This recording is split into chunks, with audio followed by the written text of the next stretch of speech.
friends, today I will discuss the three-phase induction motor.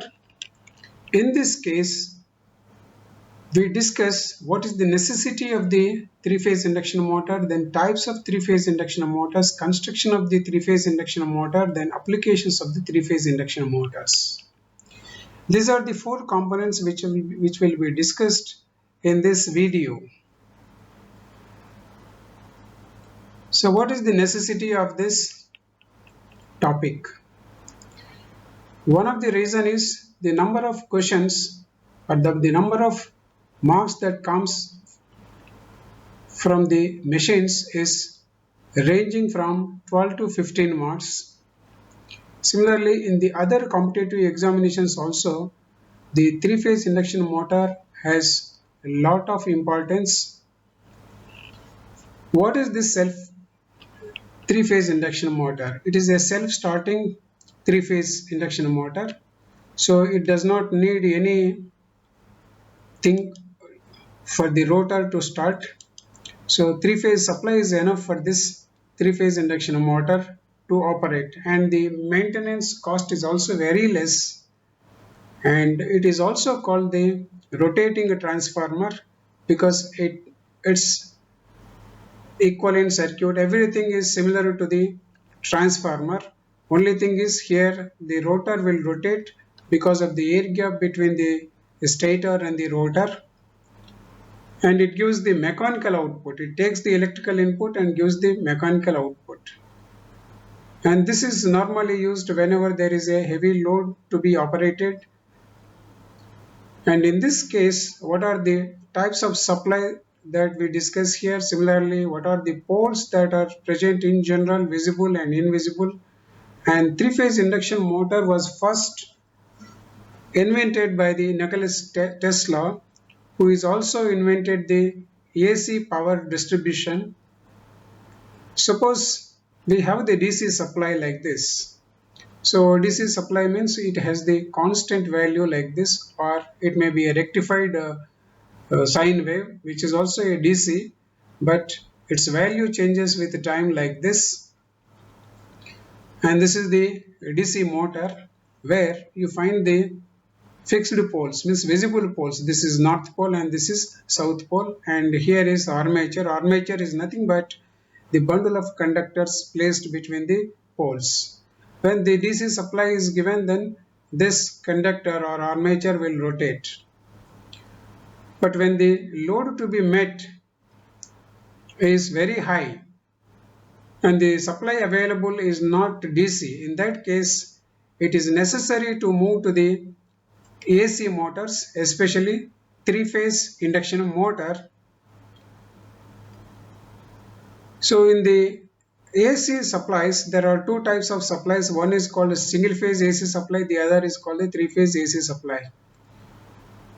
This is the single-phase AC supply whose magnitude changes with the time. Here it is maximum and here it is minimum, and going back to the negative and reaches the minus and then reaches zero like this. If this type of supply is given to the motor, it will not operate continuously. Instead, it pulsates because the poles that are formed here are not visible. They pulsate for every half cycle. Instead of supplying the single phase AC supply, if three-phase AC supply is given to the stator of the three-phase induction motor, then it will experience the invisible poles formed on that, and it will provide a rotating magnetic field whose speed is synchronous speed, and that speed is decided by the supply frequency and the number of poles formed on the stator, which are not visible but can be calculated. The types of three-phase induction motors can be classified like this: Slipring induction motor or wound rotor three-phase induction motor, or the other one is squirrel cage three-phase induction motor. The another one is double cage three-phase induction motor. There is another category called deep bore three-phase induction motor. So let us see what is the construction of the three-phase induction motor. In all these three-phase induction motors, there is a common component that is called stator. So here we study slip-ring induction motor construction, squirrel cage induction motor construction, double cage induction motor, deep bore three-phase induction motor construction. So the main part in the three-phase induction motor is stator. This stator is nothing but a stationary part. It will have the invisible poles which will be formed when the supply is given to the stator windings, and it will have the cast iron frame and laminated silicon steel with slots inside the stator, and the windings are placed in the stator slots in the star form or a delta form with a copper winding. And there is a air gap between the stator and the rotor, that is 0.4 mm to the 4 mm, and the ideal value is 0.6 mm. So let us see the images of the stator and the rotor, stator slots and the outer frame. This is called the outer frame of the stator, and this is the inner part of the stator. This inner part is called the core. It has the several slots, and this is a core laminated silicon steel lamination to avoid the eddy current loss. And there are slots here like this. In these slots, windings will be placed appropriately for three-phase supply, so that the windings are placed 120-degree apart. And once the winding is placed, and then sleeves are placed over the winding so that they are closed in the slots, so that can be seen like this. These are the sleeves after placing the winding, and this is the three-phase winding, and this is also called the stator winding, which has the three phases, and this is the core, and this is the frame, and this is called eye to carry.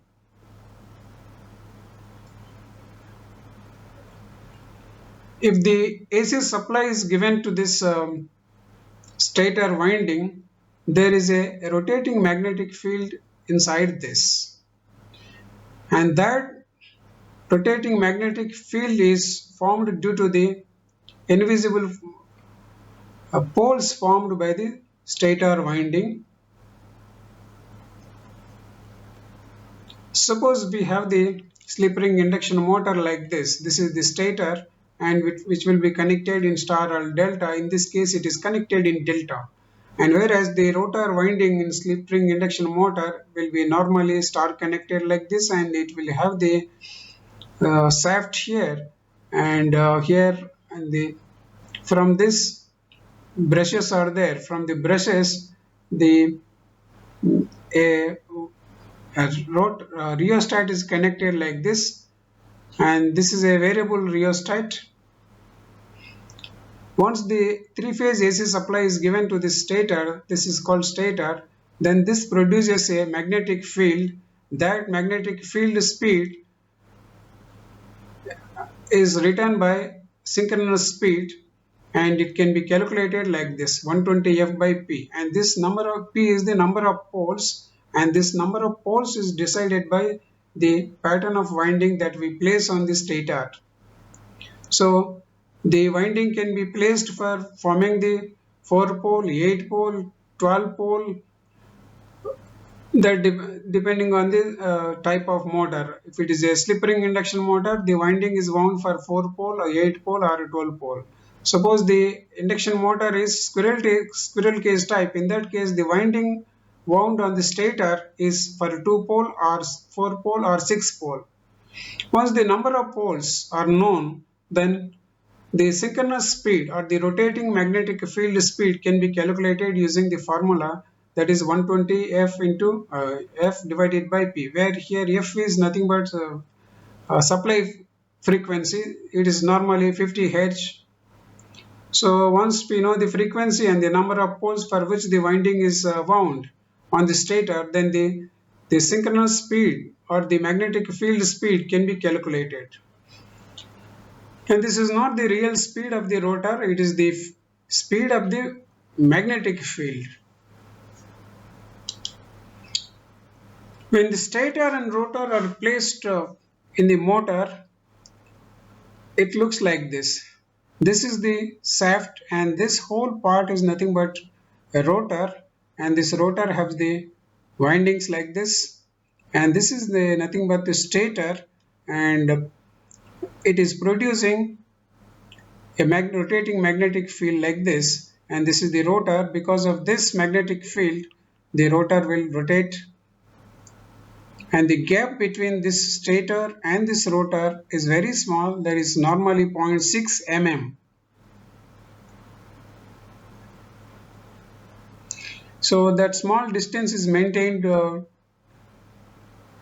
keep the magnetizing current of the three-phase induction motor low. If the distance increases between the rotor and the stator, that is air gap increases, then the magnetic current required is very high, which is not desirable, which reduces the efficiency of the motor. Now, what is the construction of squirrel cage three-phase induction motor? So stator is common for all types of motors, only the rotors will change. So in case of squirrel cage induction motor, the diagram will look like this. This is the rotor, and the rotor conductors are placed in the form of squirrel cage like this. And remember here, the slots are placed slant.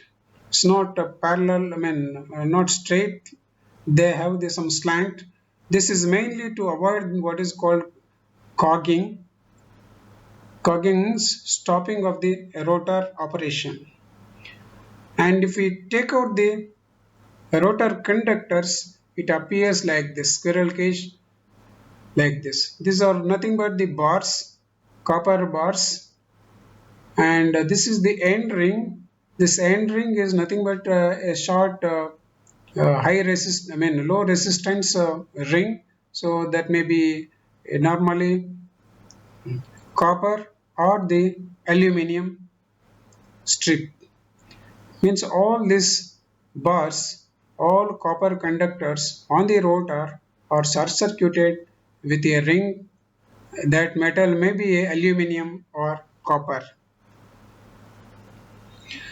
So once this rotor is placed inside the stator, that becomes what is called the squirrel cage induction motor. This squirrel cage induction motor is used for heavy loads.